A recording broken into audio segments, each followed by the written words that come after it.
ഇന്ത്യയിൽ പ്രണയത്തെ കലാപരമായി അവതരിപ്പിക്കാൻ നിരവധി മാർഗങ്ങളുണ്ട്.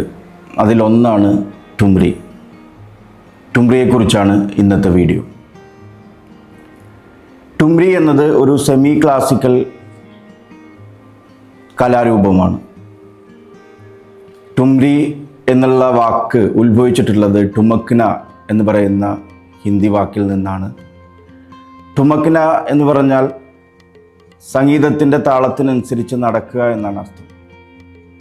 19-ാം നൂറ്റാണ്ടിലാണ് ഠുംരി ഉത്ഭവിക്കുന്നത്. നവാബ് വാജിദ് അലി ഷായുടെ ഭരണകാലത്ത് അദ്ദേഹം ഇത്തരം കലാരൂപങ്ങളെ പ്രോത്സാഹിപ്പിക്കുന്ന ഒരാളായിരുന്നു.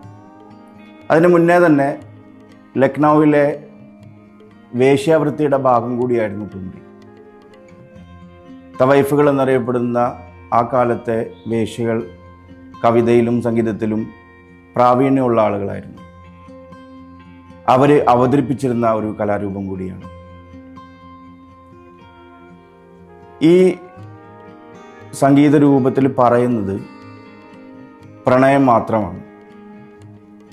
പ്രണയം എന്ന് പറയുമ്പോൾ പ്രണയത്തിൻ്റെ വിവിധ ഭാവങ്ങൾ നമുക്കതിൽ കാണാൻ പറ്റും. വിരഹവും ദുഃഖവും വശീകരിക്കലും എല്ലാം കൂടി ചേർന്നതാണ് അതിൻ്റെ പ്രമേയം. രാധാകൃഷ്ണ മിത്താണ് സാധാരണയായി ഠുംരിയിൽ അവതരിപ്പിക്കാറുള്ളത്. പാടുന്ന ഒരാൾക്ക് ഇംപ്രൊവൈസേഷന് ധാരാളം സമയം കിട്ടുന്നുള്ളതാണ് അതിൻ്റെ വലിയ പ്രത്യേകത. അതുകൊണ്ട് തന്നെ കേട്ടിരിക്കാനും ഭയങ്കര സുഖമുള്ള ഒന്നാണ് ഠുംരി.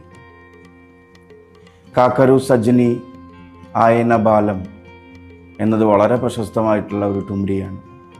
കൗശികി ചക്രവർത്തി വളരെ മനോഹരമായി അത് ആലപിച്ചിട്ടുണ്ട്. ഇതാണ് ഠുംരി. കേട്ടിരുന്ന എല്ലാവർക്കും നന്ദി.